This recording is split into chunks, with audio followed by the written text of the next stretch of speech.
The more I talk about marketing, I talk with authors and I write about it, the more I go back to the importance of the product itself. There's a ton of information out there on a bunch of different avenues and tactics you can try. And invariably, any tactic becomes so much easier when you have a really good book that's written for a specific target market and you're addressing that target market. Welcome to the Stark Reflections on Writing and Publishing podcast. There has never been a better time for writers. More information, options, and opportunities are available to you, but navigating these requires insight.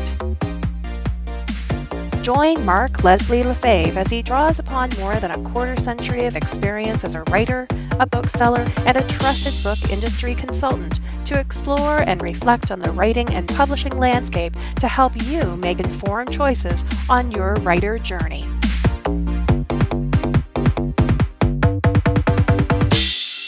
Hello, Reflectives, and welcome to episode 322 of the Stark Reflections podcast. This is your host, Mark Leslie Lefebvre. In today's episode, I have an interview with Ricardo Fayet, one of the four founders of Reedsy, a marketplace connecting authors to the world's top publishing talent. Now, Ricardo and I talk about updates to the free online Reedsy editing tool that helps authors create free digital and print books, their Reedsy platform where authors can find professionals to work with, and a fantastic new online Reedsy course on novel writing. And that's all coming up later in this episode. But first, let's hear a word from this episode's sponsor. This episode is sponsored by my affiliate link at Reedsy, where you can assemble your team of professionals to work with.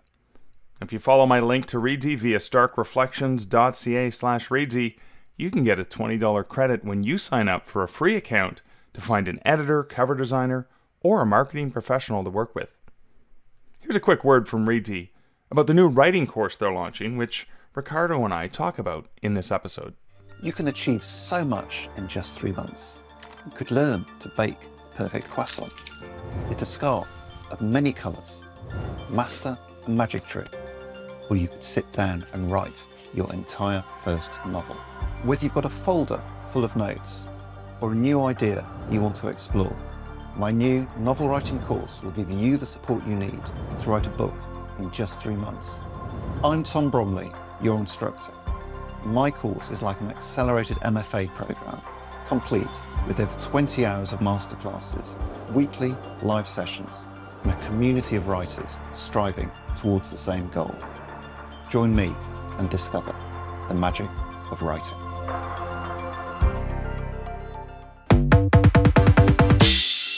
And now for some comments from recent episodes. Over on Twitter, yes, I'm still calling it Twitter. X just doesn't mark the spot for me. But over on that platform, Edwin Downward said, the latest Stark Reflections had two of the creators of Ream Stories to talk about this new way for authors to interact with their readers. I'll be checking it out, though I wonder how well their system will work with a slower writer such as myself. That's a great question, Edwin, and ever since releasing the interview, not my initial interview with them, because I did that months ago, but as I was listening back to it, I went and looked at Ream and I started to create some stuff. And I'm not a fast writer either, but I bet you that there are writers that don't write fast that are able to leverage the platform. What I'm going to do is I'm going to look into it, and of course I will share my experiences with you, dear listener. You, dear listener, Edwin, but you, dear listener, whoever you are listening to this, if you're curious to see how a writer who doesn't write that fast works on the platform. I'm sure there's lots of great experiences. What I've been doing is going through on their YouTube channel, links from the show notes from episode 321, and just watching and paying attention to the different examples that different authors are using. Because again, like you said, Edwin, it's about interacting and engaging with readers, which is what I love about the Ream platform. Also, over on the X, the Twitter, there's some great love for two of my books. Lydia Penn said, "You can always tell how engrossed I was in a book by the highlighting and the coffee stains.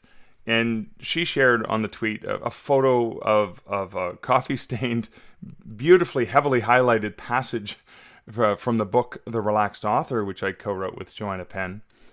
And what she highlighted was a thing that longtime listeners of this podcast will remember me sharing at least once or twice in the past. It's my analogy of how authors in self-publishing and social media can sometimes behave like a group of 10-year-olds playing soccer. I'll see if I can find a link to the first time I mentioned that in an episode in the show notes at starkreflections.ca. But Lydia goes on to say this in the tweet. This is probably the best thing I've read about social media. So true, and each of us can choose to make that different and better. Thank you both. Lydia, and thank you so much for sharing that. It really made my day to see that you love the book so much and that I've highlighted it and that particular passage spoke to you, because it is something that we always get distracted with. We get distracted with new platforms, we get distracted with social media, and forget to engage in making the best books we can, which is one of the reasons why, Ricardo and I talk quite about that in this episode, getting back to the basics of that, of connecting with readers and making good books. And of course, how we can just get so sidetracked by social media. And then also on Twitter, after including my book Wide for the Win in a tweet about 3 books that he would recommend reading, Dale Roberts of Self-Publishing with Dale said, "It's one of my favorite reads of the year. Incredibly insightful. It makes me more excited than ever to launch my next books. Your books will most certainly be in the resources section in the back of my books." Dale, oh my God, thank you so much. That is an honor. I'm so glad that you enjoyed Wide for the Win. And speaking of that, it's kind of interesting. I woke up at 3 a.m, couldn't get back to sleep for about an hour and a half last night. And as I was tossing and turning, I was going over my head all of the things I need to do to update Wide for the Win. Now, I've been putting updates over at markleslie.ca/Wide for the Win, because I knew that the second the book was launched that new things would be added to the industry and change. Now, Wide for the Win is a mindset book, not necessarily a book about marketing or specific strategies, but it does mention specific things about platforms. And so as platforms have added and adapted and brought in new things, I've done my best to just abbreviate it. I can't obviously put every single thing that happens every day, but just abbreviate some of the things that have been added and changed since the book came out. And I put that on the website, but I will compile some of those things because I'll probably in the next year have to do a revised edition. And what I'll want to do with that is I'm going to use the honor system as some sort of way of saying, well, if you've already bought Wide for the Win, let me know and I'll let you have the updated edition directly for me for 99 cents or something like that, and then release the public edition takedown volume 1, because there's going to be obviously more than 10%.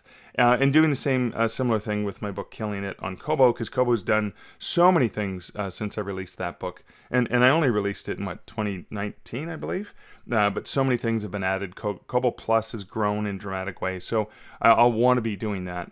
And then sort of the last thing about my book, Wide for the Win, which didn't happen in social media, but it happened through a direct conversation I was having with an author, is this was an author who reached out to do one of my free consultations with me.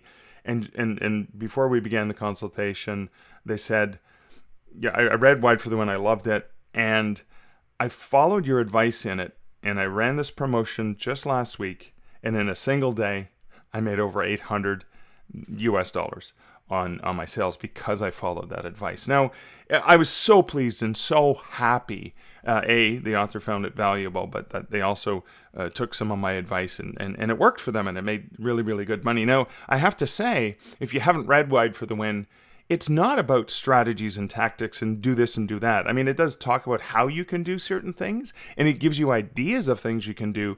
But honestly, 85% of the book is about the wide mindset, the wide publishing mindset. And yeah, I give you ideas on how you can exploit your IP, what you can do to promote Wide, but it's not blow-by-blow tactics and this is go do this, go do that. So for anyone who is looking for those strategies and tactics, that's not what you're going to get in Wide for the Win. However, taking my advice, and I think this author I was speaking to didn't give themselves enough credit. They took advice I gave about mindset and maybe some high-level ideas. They adapted it into their very own strategy, and that's how they made the money. So it wasn't really, yes, I'd like to take some credit for that, but they did it by adapting that mentality. And that's what we do, right? We listen to content on podcasts, audiobooks, we read books, we take courses, whatever, and then we adapt our knowledge into that understanding, which is why it's so important for us to reflect, which is why I like this podcast. And I like it when you guys share your reflections. You can, again, hit me over on the X/Twitter at Mark Leslie. You can also email me, mark@markleslie.ca, or better yet, just leave comments over at the show notes for starkreflections.ca, because I love to hear about what you're thinking, about what you are reflecting on as you are listening to this podcast. All right, so bumper coming up, and then I'm going to do a personal update. I can't promise it'll be brief because I'm going to be talking about some of the stuff that's been going down lately, and I've been reflecting on it. Oh, a little reflection on the industry. Oh, God bless authors who get so excited about things so quickly, and almost everything turns into a Chicken Little, the sky is falling anytime Amazon makes any change to anything. I mean, it's predictable. But, okay, that being said, what it was this week of this podcast coming out on September 8th, 2023. So this week, Amazon announced in Amazon KDP, Kindle Direct Publishing, a new AI-generated content requirement section when you're uploading your titles to Kindle Direct Publishing, to Amazon. And then they ask, do you use AI tools in creating texts, images, and or translations in your books for texts, images, and translations? Yes or no? If you select yes, they ask you to list what tools you've used to generate them and to choose from these 4 options. So, some sections with minimal or no editing, some sections with extensive editing, entire work with minimal or no editing, entire work with extensive editing. They just want attribution. They want you to be honest, and that is part of the terms and conditions when you have an account with any retailer. Can ask for whatever terms. It's a free tool. If you want to use the tool, you have to agree to the terms, and one of the terms are you have to be honest. It has to be your material, etc., etc. Yeah, I get it. There's liars, but that's what they're asking for. And then, of course, they ask for similar things when it comes to images and translations, if you've used images, etc. So I plan on being honest. I plan on operating with integrity. So, for most of my works, I think pretty much all my works for the last several years especially, I've been using Pro Writing Aid to clean up my manuscript before I send it to a human editor. So that would be, I guess, entire work with extensive editing, or some sections with minimal or no editing. I guess I'm a little confused as to what it is. So I guess I do use Pro Writing Aid, which is an AI-assisted, grammar tool, to clean out my manuscript. After I've written the entire manuscript, I do use AI, but it comes with extensive editing. It's not just a AI and you're done. So I'm still a little bit unclear, but I'm going to go in and do my best to be honest. And I'll say, Pro Writing Aid is one of the tools that I used. And on a forthcoming book, I did use AI to help me generate the sales copy. So I guess there'd be some sections maybe. I'm not sure. So I'm curious about that. And again, I'm learning. I'm open-minded. I want to be honest because it's just part of the process. But in question to the answer of, oh no, Amazon is doing this. So, I think it's ultimately a good thing that Amazon is addressing this rather than pretending it doesn't exist. They can't not address it. Likely every week there's probably thousands or tens of thousands of crap books that were completely auto-generated with not even a fraction of a section of the author even trying to clean it up before loading it to KDP. Trust me, when there are free tools on the internet, scammers and people who, shortchange artists and people who think they can make a quick buck using free online tools, and there's tens of thousands of them out there, trust me, they're all over the internet. They're going to leverage tools like that to see if they can just not do any work and make a quick buck. They usually go away. A lot of them came along when self-publishing was first introduced, and a lot of them realized that there was no quick buck in here. It's actually going to take some effort, and then they went away. And the honest authors persisted. But, I mean, if Amazon doesn't address this, their entire catalog becomes a dumping ground for an actual tsunami of crap. Not the tsunami of crap that was supposed to come with self-publishing, that came from a phrase that was used probably about 10 years ago. But this actual tsunami of crap can ruin things even more for honest and hardworking authors and publishers, most of whom already have to pay to play just to be visible on Amazon with ads, etc. I mean, the other option is Amazon ignores it and it gets worse for everyone. So they are trying to address the situation so that those who operate with integrity and hard work and effort and all the 7 P's of publishing success, that they can continue to operate. Yes, there will probably be some people who get caught in the crossfires of Amazon trying to find the nefarious players. That's always going to happen. It's always been part of the industry. But the other option is, we can all just stick our heads in the sand about AI, the way many traditional publishers stuck their head in the sand when ebooks were starting to take hold more than a dozen years ago. But that's about as useful as trying to pretend the internet doesn't exist. Come on, AI is scary. Yeah, I get it. Skynet, Terminator, I get it. But AI is just another technology. It's a tool, and it can be worked with. Remember, there's one time we only walked? Humans, we were bipedal, we walked. And then we domesticated horses, invented bicycle, invented horse-drawn carriage, automobiles, trains, airplanes, spacecraft. We have technologically assisted travel. That is a way of life for many of us in the Western world. And I know I'm simplifying things, but change and evolution it's constant. And yes, AI, this technology is going to change the environment we operate in. There's always going to be new things to disrupt the status quo. I was a bricks and mortar bookseller when online bookselling became a thing, and that was a major disruption. And Amazon became a thing, and then ebooks became a thing. But wouldn't you rather learn about the new thing or the new potential threat? And perhaps just take a breath so that you can understand a little bit more about it rather than reacting with panic, which is not going to help you. It's not going to help your goals as a writer. I think it's important to pause, take a breath, consider the information before just assuming that every time a change happens, it's the sky is falling and Amazon is out to get us.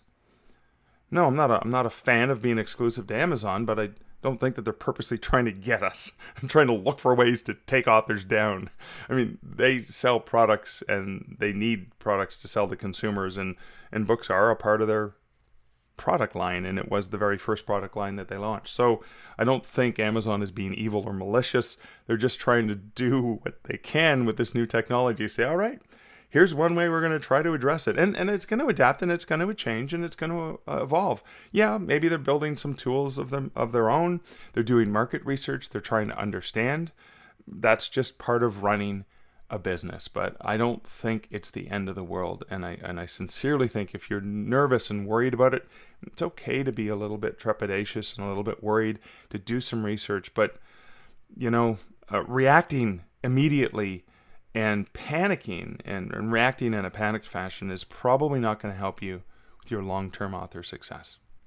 So I just ask you, if you are worried, take a breath, consider what this technology is. Consider, are there potential ways that you can leverage this technology? And then, of course, if you are using, like I'm using Pro Writing Aid in my works, and I'll probably be leveraging some of the AI for some of the brainstorming and some of the other stuff that I do with writing. And I'll have to be honest in how I load my titles and just say, yeah, this is what these are the tools I'm using. And I bet you there's going to be other major retailers that follow suit. You can't not see it happening. It's part of the ecosystem, and a lot of people are panicked. And so this is just one of the ways that they're potentially trying to work with us to be honest about the content that is available. Just like with an AI audiobook, I'm very clear. When I've done AI audiobooks, I'm like, this is human narrated, or this is read by professional narrators, this is read by the author, and this is an AI narrated book. I want to make sure that the consumer knows that. So, I think that's a really, really good thing. So that's a really, really long reflection, but I'm hoping if you are a little bit worried and you're a little bit panicked about things like that, take a bit of a breath. Now, take another breath, because this is a really fun conversation that I had with Ricardo from Reedsy. And so without further ado, because we're over 20 minutes into the intro part of the podcast, let's get into this interview with Ricardo from Reedsy.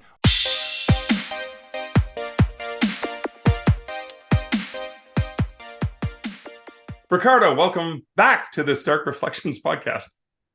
Thank you for having me again, Mark. So it's been a while since we've touched base, but for people who are not familiar with you and with Reedsy, shame on them for not knowing. Can you just give us a little bit of a background on, well, first of all, who is Ricardo Fayet? I think my image very much attached to Reedsy at this point, because I didn't really have much of a background before that. But you're an author. Come on, you've written books. That's true. Okay. As a result of working with Reedsy, I've written a couple of books, so I am officially an author now. Yeah. I forget to say that pretty often. But yeah, I think Reedsy started a little bit after Draft Digital, so around 8-9 years ago. Okay. And yeah, the main idea of Reedsy has always been to provide services to indie authors, and more than that, to give access to a pool of talent that was previously reserved to traditional publishers. So like developmental editors, copy editors, cover designers, marketers, all these people who used to work in-house and who are now freelance, created a marketplace where authors can come in and hire them, get quotes, etc. And yeah, that's been the core of Reedsy for the past 8 years, I think. We've built a lot of content around that, a lot of advice, free courses, things like that. But that's been always, I think, the core for value proposition to authors. Which is quite amazing, because there's a few things that are quite remarkable about Reedsy. Is you don't just let anyone hang up a shingle, right? They have to apply. Right. They actually have to prove that they're good at what they do. So it's not just, hey, I can use Paint, Microsoft Paint, I can design a book cover, right? Like that kind of thing. But when you look at the quality of people on Reedsy, I've sent people to Reedsy to find editors and cover designers, for example, and there are more. But for those two, I've actually looked at in more detail. And there are people who've done books with the world's largest publishers. They've freelanced or used to work for and have done major. It's like, oh my God, you did that cover for this major author that I love. So it's a place to find quality content. It's not like you're going to Fiverr and anyone can just say, hey, for a few bucks, I'll do something for you. And it's kind of luck of the draw. With Reedsy, you're kind of already, they basically have to apply to be listed there, right? Yeah, there's an application process. They have to fill in a profile. We verify the information on there, and we accept around between 3 to 5% of people who apply to be listed. So it's a very small number who make it through. And yeah, the reason for that is so that we can keep our existing talent. Because if you have people who work for the biggest publishers and they charge certain rates, obviously, if they then suddenly have to compete with people who are just starting out, even if they're good and talented, they're not going to want to stay on the same marketplace. So yeah, we've gone for the kind of higher end of the market, real professionals with years, sometimes decades of experience, and you'll get what you pay for a lot of the time. So we're on the higher end of the market, but at least you're sure that you're hiring someone who's really, really good at what they do. Yeah, and I remember this specifically because I remember releasing a novel. It was a Wattpad novel, and it was doing really, really well, but it was completely just first draft. And Wattpad wanted to feature it, so I rushed out and I hired an editor, really, really good price. And then I had to get another editor and pay more just to fix the mistakes that the first editor introduced. So again, it was kind of like, wow, it cost me almost twice as much, or probably more than twice as much, because I didn't do it the right way. Anyway, so that's kind of cool. The other thing I think a lot of people forget that Reedsy has is you were one of the first companies to put an online place where you can go online, put in your text, and create an ebook, right? Create an ebook right from an online platform. Is that still available for authors to use? Yeah, very much so. We're going to be talking more about it, I think, in the coming months, because there's a lot more features that we'll add. But it's starting to pop up more and more, I think, especially on TikTok after the whole Google Docs AI thing, people looking for alternatives to write on. And yeah, we've had this writing tool for several years now where you can import your existing document, you can write from scratch. It's a distraction-free environment. And then with just a few clicks, you can export it to EPUB and print-ready PDF. That's fantastic, right? It's a free tool, just available for anyone. It's free tool. Yeah. And I guess the goal of that is providing the free tools. You say, okay, once you're here, if you need an editor, right, you can leverage an editor on that. And I forgot, I probably knew this at one point, but I forgot. Is that a platform where you can collaborate with an editor, or do you have to export it and then do like the Word doc thing? Very good question. So the plan is for the collaboration to happen in there. It's not ready yet. Okay. So right now, our recommendation would be to export as a Word document and then work with the editor and re-import. In the coming months, we want to add that collaboration feature. And that'll be really cool. We'll run a beta with a few of our editors who have expressed interest in the tool, see if, we've added chart changes, commenting, all of that. It's almost ready. But we want to make sure that editors like it first. Yeah. Because they've been used to Word for decades and it's really hard to change. Yeah. So yeah. Yeah. Every editor I've worked with, it's Word. So even when I was using Scrivener for a while, export it and then do the Word document thing with it. So I just ended up just sticking to Word after a while, even though I thought Scrivener was a pretty sweet tool. But cool. Okay, so what a fantastic platform. But one of the reasons that I think we wanted to talk today, actually, let's go back because we said, yeah, I have a couple books out. Now, let's talk about the first book you put out, How to Market a Book. Yeah. How much does that cost? Like all the information you've taken in from understanding the industry and working in the industry for a decade, you must charge a lot of money for that book, right? Good question. It's actually free, Mark. Oh my goodness. So How to Market a Book, is it sort of like, because one thing authors really hate and are confused about is marketing. So you just kind of put it all into one simple volume, and it's free as an ebook on most ebook platforms. Yeah, on all of them, I think. I use a service called Drop to Digital. I don't know if you're aware of. Oh no, I've never heard of them. Yeah, I should check them out. Really cool. Yeah, check them out. So it allows me to put it on all the major retailers and get Amazon to price match. So it's free everywhere as an ebook. It's also available as a paperback and hardback, not free because trees cost money. They do, yeah. So that means people can request it from their local library if they want paperback or hardcover too, right? That is true. It is in libraries. Thanks to Drop to Digital. Good point. Yeah. Good stuff. Awesome. So that was How to Market a Book, and that was the first edition. I remember you launched it. I remember you saying something like, well, I've been talking with writers and working with writers, but I'm not a writer, so I want to just get out there and provide something of value. What was the second book that you did? The second one was on Amazon Ads for Authors, because I decided I'd put the first one as part of a series on Reedsy Guides to Marketing, so I had to write another one in there for it to be called a series. Okay. And I started writing about Facebook ads, but then progressively I played more with Amazon Ads. Yeah. And I had more things to say about it. So yeah, second book released in January of this year. It's a much more niche topic, obviously. Right. And it's a paid book because there's a lot of information on there that I haven't really made public outside of the book. Right. And we also, the idea for us to have these books out there is it's another way for authors to come across Reedsy, to discover Reedsy. Yeah. So the How to Market a Book is quite visible on the free charts of the retailers, but we wanted to have a book that would be visible on the paid charts of the retailers as well. And so that was the idea for another book out there that's actually paid. Oh, that's fantastic. And I think the other thing too is you do have free courses, and there's paid courses too online, and we're going to get to one of them soon. But one of the things I love about that is, I released the book Killing It on Kobo, and the good people at Reedsy, I did a free course with Reedsy, which was 10 really short, I think you could read them in 5-minute daily tips. And there's free courses, but some people don't like email or video or whatever the content it is. And that's why picking up a book might be another option for them, which is another reason why you may want to have the different So we're giving you tips, dear authors, on the ways people like to consume things. It's different. Yeah, Different people. absolutely. Absolutely. At the end of the day, there's like a bunch of different ways to make your information available out there. And as you say, people consume information in lots of different ways. So you had these free courses for years, but they're in an email format. And we've always wanted to kind of do a proper video course.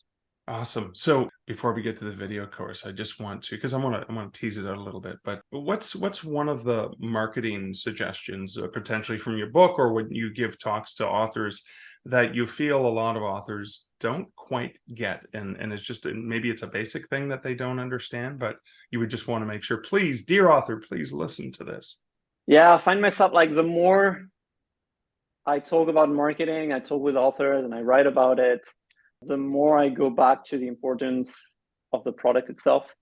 I feel like there's a ton of information out there on a bunch of different avenues and tactics you can try. And invariably, any tactic becomes so much easier when you have a really good book that's written for a specific target market and you're addressing that target market. I think it's what everyone's been repeating for years. But as authors, we have this tendency to try to find the new golden channel, the new golden tactic, the new golden social media that's going to bring all this attention and visibility to our books, just because we don't really want to question our books, right? Then we shouldn't, to a certain extent. They're written, so we're not going to go over them. But sometimes I feel we spend a lot of energy trying to find new things that are just going to be this new secret magic weapon, when probably the best thing we can do is like write the next book and really put a lot of effort into making the best possible book for the audience that we intended for. And everything becomes so much easier. Like Facebook ads convert, Amazon ads convert, their cost is cheaper. The TikTok, suddenly you don't have to spend hours doing TikTok. It's like actual readers doing the TikToks for you, and those go viral, etc. So yeah, I feel like, for me, everything, it's not all about the product, but it is 90% about the product. And a lot of time we spend 90% of our time, marketing time, thinking about other things than the product.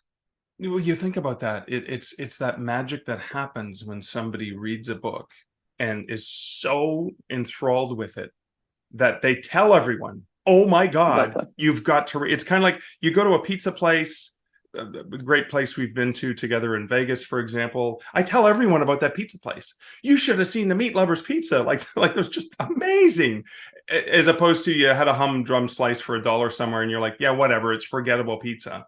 But that's the experience that you want, because those are the people who I mean, Colleen Hoover was already huge, but those are the people who took her to that next level because they loved her books so much. Okay, all right. So that, my friend, was just a perfect segue that we honestly did not plan ahead of time, because I had no idea what marketing advice you were going to give. But how does somebody write a novel? Is there something that's being launched very soon in terms of a video course that might be useful to those who have always wanted to just get her done? You're really asking the perfect questions today, Mark. Absolutely. We are launching a video course on how to write a novel. Okay. That's the main thing we've been working on for the past year. We actually hired the instructor for the course full time as a Reedsian. He put together the course. We spent quite a lot of time and money shooting it. And the idea is to get people to write a really good first draft of their novel in 3 months. So it's designed over a period of 3 months. It's by cohort. So if the next cohort starts on September 18th, for example, so you would sign up for that cohort. It would start on that day. It would run for 3 months. Every day you would get a video from our instructor. Every day? Every day, yeah. A short video, like a short 10 to 20 minutes video on a specific aspect of writing craft, with suggested reading. The really cool thing about the video is that they take examples from existing books out there. So it's very much like the learning to write by reading approach. Yeah. And then you have a few writing exercises. And the main thing that the videos are designed for is to motivate you to write every day. Then there's a community. You get access to a writing tool where you can track your progress. You can set your writing goals. You can share that progress, etc. And yeah, the idea is that by the third month, you have actually finished a really good first draft. And we've got a beta cohort running right now that we started in July. And I think most of the students in there are on course to finish that novel. So that's pretty cool. We're really happy about that. Oh my God, that's awesome. Yeah, because so you've tested it out and gotten feedback and made adjustments, obviously based on that beta cohort. That's fantastic. So just to remind people that we're recording this on the 5th of September, 2023. In case, hello future, if you're listening from the future, and this will be September 18th, 2023 is the first cohort. So if you're listening to this after that, you maybe can get into the other ones, but there's still time, right? There's still spaces for there's still spaces for the September cohort. The next one will be October 30th. So we'll time it for NaNoWriMo so that you can actually start writing your novel during NaNoWriMo, and we'll do something together. And the next one will be in January, I think, for all these New Year resolutions. Of course. Yeah. So this one overlaps with NaNoWriMo, which is perfect. And then you got New Year's. So that's great. And then all that, I love that, and there's a great trailer. I'll have a link to the trailer at starkreflections.ca. Tell us a little bit more about the instructor. And wait, you call them a Reedsian. That's people who actually work for Reedsy. That's the Absolutely. Nickname, right? It's not, they're not extraterrestrial beings. They are people who work at Reedsy. Okay. And we've dubbed them Reedsians. Yes. So Tom Bromley is an author, a ghostwriter, a best-selling ghostwriter. Obviously, he cannot divulge which of his titles. Hence the ghostwriter. Really well, but there are some pretty famous ones in there, and an editor. He was an editor and a publisher at Big Five Publisher. Then started his own publishing company. So he's worked across kind of all the different roles in the industry, a little bit like you. Right. And then he's always been teaching, mostly in the UK, both in universities and also at Faber Academy, which is one of the most, I think, prestigious writing academies in the UK. And yeah, he was really keen to start something new with us. And so he designed the course. And we put it together with him, and yeah, we're really excited about it. It's like so far the feedback's been really good. He's got a very nice, soothing British accent, so the videos are actually very relaxing, and very much focused on. I think there's like 3 to 4 examples from books in every single video, so it's very much focused on like 3-4 minutes of explaining the concept and then illustrating it in a bunch of different ways so that you can really take inspiration and start writing right away. Oh, I love that. And based on the trailer as well, and you think sometimes somebody who works in the book industry and is a writer and editor and stuff like that may not come across well on camera. The dude's got some charisma, right? It's an enjoyable video. You're like, oh, cool. This is going to be a fun course. I'm going to not only learn, but it's going to be a pleasurable experience, not just blood, sweat, and tears. I mean, I'm sure there'll be some blood and some sweat and maybe some tears. There is. You can't write a novel without that. But yeah, no, the trailer was a particularly fun part of the shooting experience, I think. And yeah, I encourage everyone to check it out just to see, just to imagine the state of like the kitchen after they were done shooting. So I see that you can try it out. There's like the first video or something that is free, I think. Yeah, that's it. So if you sign up, so the URL is reedsy.com/learning. And there you can check out the trailer, the course, etc. And if you sign up, create a free account, you'll get access to the first two, not the first video, but to one lesson of the course for free, so that you can check out what the lessons look like, what you'll learn in a typical lesson and a typical day. Check out a little bit more about the course, the instructor, and then you can enroll, choose your next cohort and enroll. The course of the price is $1,000. So that's the launch price right now. It'll probably go up after the September cohort. Right. So if you enroll right now to any of the upcoming cohorts, it's $1,000. After September 18, and they'll probably go up. Okay. And yeah, when you enroll, you're not charged right away. You're charged when the course begins. Oh, okay. So you can secure your spot, and then Exactly. in January, for example. Okay. You So can for secure your spot. those who have New Year's resolutions, that they start planning them out in the fall. We actually have around 10 or 15 students already signed up for January, which was really surprising to me. I'm like, Wow. well done. Well, they're You're really planning planning ahead. I this. love that. I love that. Yes, Well, and that's, indie authors tend to be, okay, the book's ready, let's just publish it. Like, exactly. plan ahead, plan ahead. Yeah. Okay. Wow. So that's cool. And yeah, when you enroll, so you get access to what we call the prep lessons, which are all about how to get ready to start writing. So how to plan, your plot, how to think about your protagonist, the place, etc. Okay. What Tom calls the 5 Ps of writing. So as soon as you enroll, even if the course only starts, in the future, you get access to these 5 videos and writing exercises to help you really plan. So we always recommend enrolling at least a week in advance of the start date so that you have time to really Right. properly work on those prep lessons. I love that, because it's kind of like, okay, like, thinking about getting ready for school, you kind of warm Yeah, into it, you get used to the process, and just potentially plan out how you're gonna do it, right? Because how are you gonna take care of this while you're working full time, or balancing your personal responsibilities and all of that stuff? That's so I have to ask you this question. You've obviously been involved in the production, so have had a lot of exposure to Tom's teachings and stuff like that. So you've written a couple books, but those are nonfiction books. Have you ever wanted to write a novel? And I guess it leads to how's working on this maybe inspired you? that's a really good question. I've tried writing fiction in the past. Like, I think every year on NaNoWriMo, I'm like, yeah, I'll try this year. And then 20 Books Vegas comes around and messes up with all those plans. You're really good for the first 2 weeks of November, right? Exactly. It goes really well until that happens.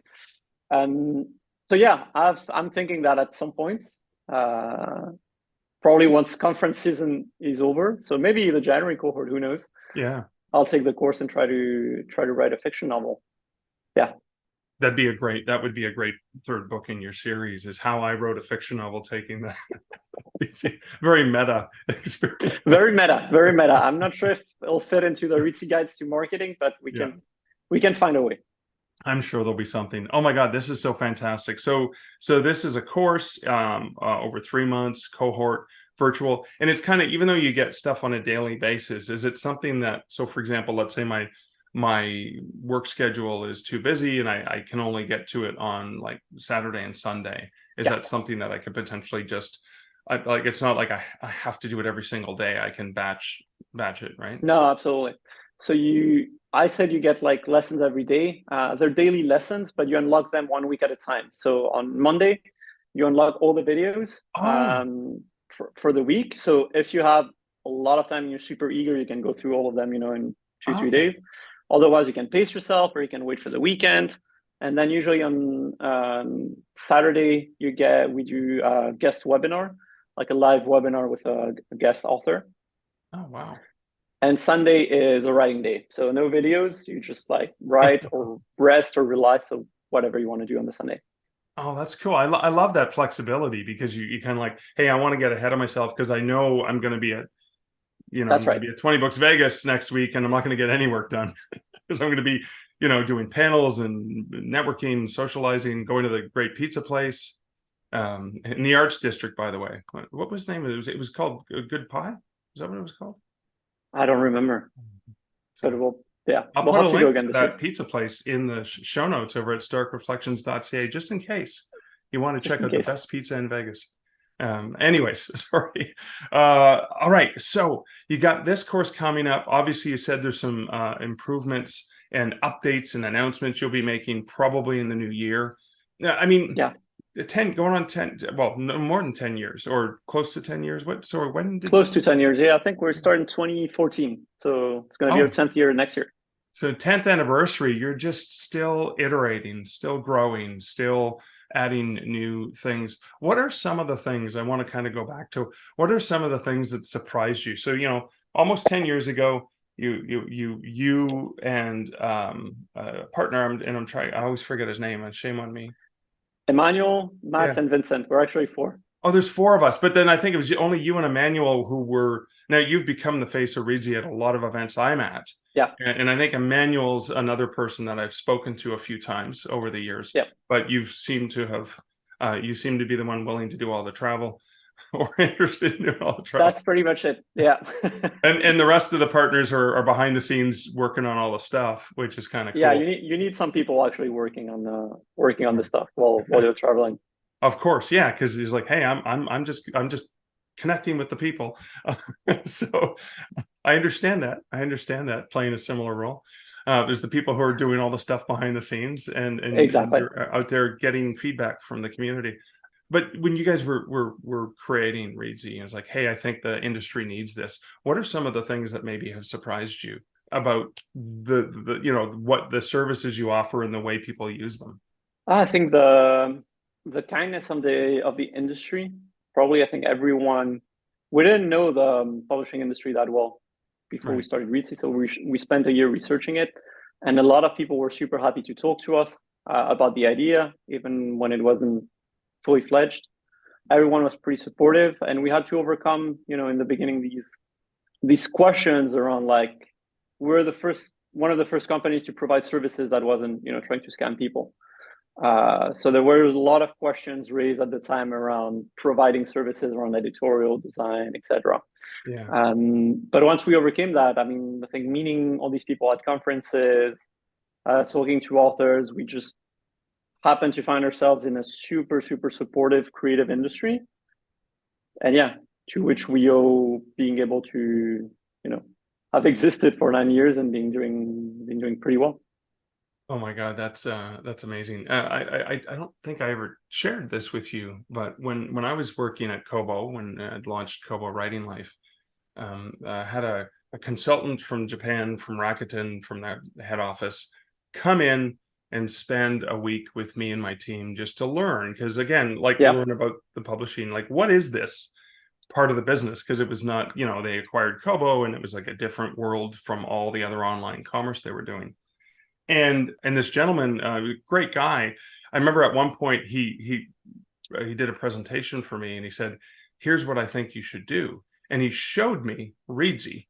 And he said, "Need to do this." And I went, "Oh my God, no, that's too much work." The cost, the commitment is like, no, let Reedsy help them make the book. We'll help them publish the book.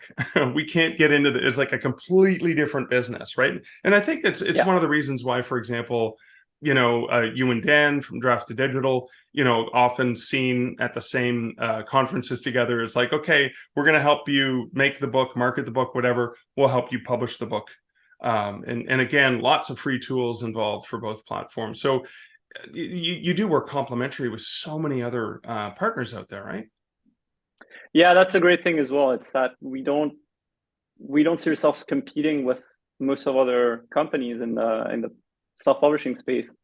And yeah, I think when we first initially pitched to investors, we probably had a slide or two about like launching a distribution arm, like doing the all-in-one solution, because that's how you dream when you start a company.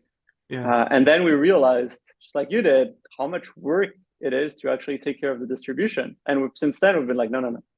We're never going to do that. And other people have approached us, telling us, you should do this, you should do that. And like, there's some great companies doing distribution out there. And from talking to them, it is a ton of work that people don't realize that's happening behind the scenes to handle distribution. We definitely don't want to get into that. So yeah, it's great to have kind of like, friend companies and friends from the industry. And you have this really supportive ecosystem. Like, I don't think there's a ton of industries out there where like you have such events as NINC or 20 Books Vegas or Self-Publishing Show Live London, where everyone's kind of part of a big family, whether it's the vendors, the clients, the authors, publishers, etc. Oh, awesome. Well, Ricardo, I've kept you for a long time, and I appreciate the time today. But before we go, I want you to first remind us where we can find Reedsy online. But after that, please share something that you're just most looking forward to about the future of our industry, because there's so much going on. So you can find me on Reedsy, or reedsy.com. My email address is ricardo@reedsy.com. So very simple, and that's the best way to connect with me. Like, you can try to find me on Twitter or Facebook or LinkedIn and all that, but I check those places probably 100 times less than I check my email. So if you want to get in touch with me, always super happy to get emails from authors. Just drop me an email. And also, I mean, if people see you at a conference, you are very approachable, very friendly, not intimidating at all, open arms, ready to welcome people and chat with anyone, right? Absolutely. Yeah. Always happy to get people at conferences who come over and chat with us. Because it's true, as industry people, we usually don't go talk to authors that often unless we know them, obviously, but we're always available if authors want to come chat with us. So if you see me at a conference, just don't hesitate to come by and say hi. Awesome. Cool. And there'll be a picture of Ricardo up on starkreflections.ca so you can recognize him when you see him at a conference, usually with really cool shorts. So, or at least that's at the beach in Florida. Yeah, exactly. I don't wear those as much in Vegas or London, but in Florida I do. Yeah, Florida, I'm gonna miss those funky shorts that you always wear. Anyways, okay. So, and then something that you're looking forward to or excited about the future of the industry. It's a tough one. I mean, I'm excited about a lot of things that we have planned Reedsy-wise for the future. The future of the industry as a whole, I think there's a lot of talk about how it's going to change, with AI, with new technologies. And what I look forward to is actually the fact that the core of the business is going to stay the same, which is going to be telling stories and telling really great stories that readers want to read and be delighted by. We might have some changes in how these stories are produced. Like, some authors might enlist the help of like AI tools to help with research, brainstorming, whatever. We might have some changes into how they're made available to readers, direct sales, who knows, like blockchain, smart contracts in the future, etc. But I actually like that it's one of the industries that stays stable in terms of like its core elements, which is writing great stories and making them available to readers and creating this connection between the author and the reader. And anything that happens technology-wise will only help reinforce that. I love how you boiled it down to that core element of reader and writer. Beautiful. Yeah. Ricardo, thanks again for hanging out with me today. Thank you for having me on the podcast. And yeah, look forward to seeing you in Vegas this year.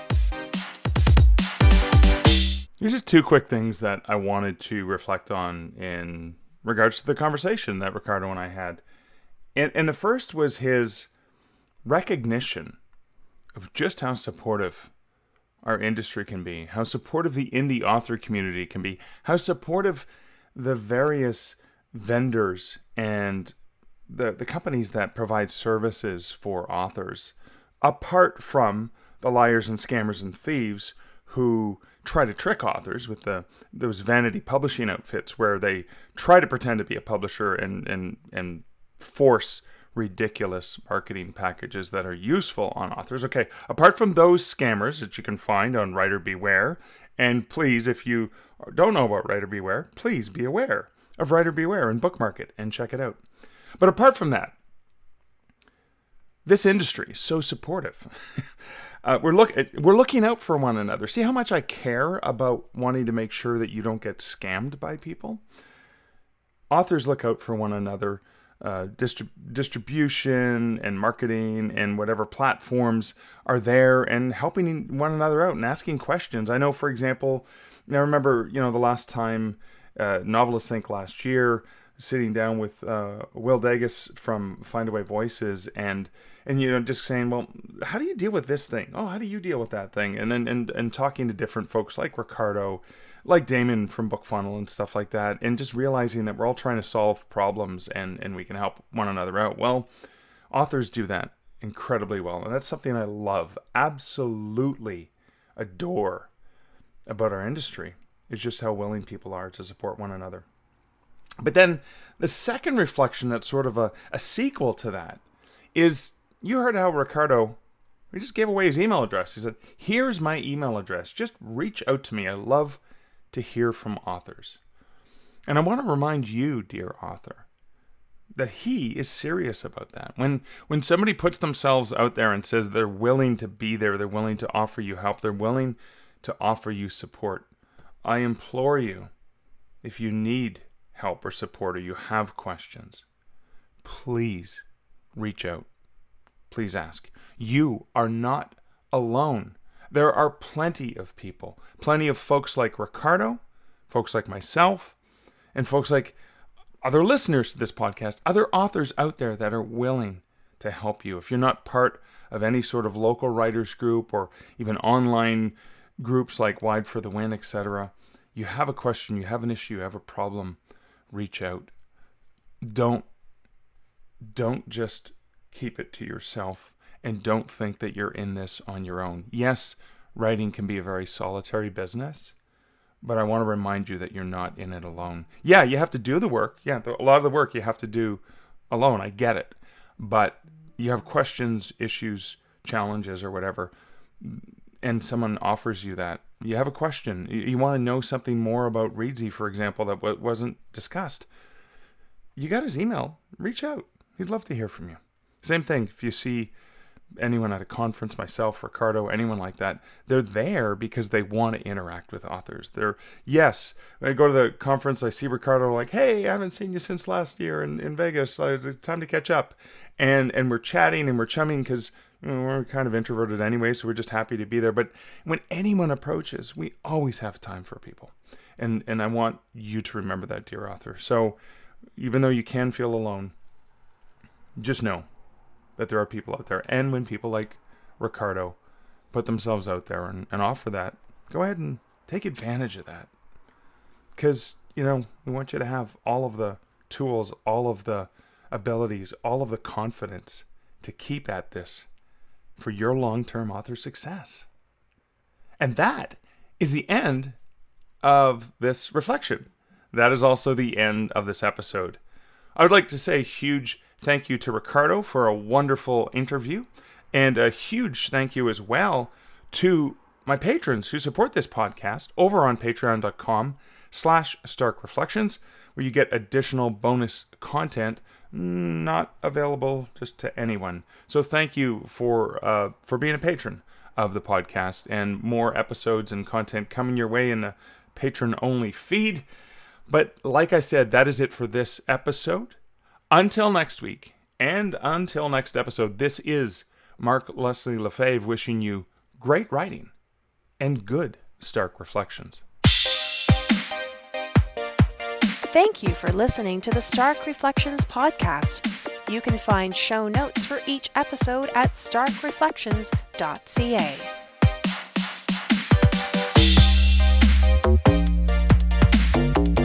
The music for this podcast, Laser Groove, was composed and produced by Kevin MacLeod. Check out more of Kevin's great music at incomtech.com.